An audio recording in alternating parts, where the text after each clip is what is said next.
10 ginto, 4 na pilak at 5 tanso. Ito ang kabuang medalya na naiuwi ng Pilipinas sa 4th Asian Para Games sa Hangzhou, China para magtapos sa ika-9 na pwesto.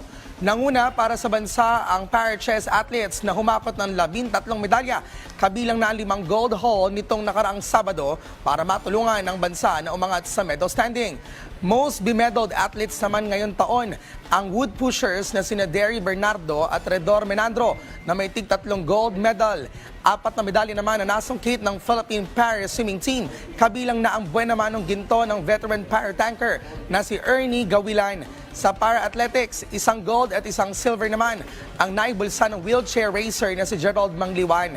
Ang 9th place finish ng Pilipinas, ang pinakamataas na ranking na nakuha ng bansa mula nang simula ng Para-Asiad noong 2010. Samantala, nagpabot naman ng pagbati ang Philippines Chef de Mission na si Ralde Rosario sa ipinamalas na husay ng mga para-atleta sa China.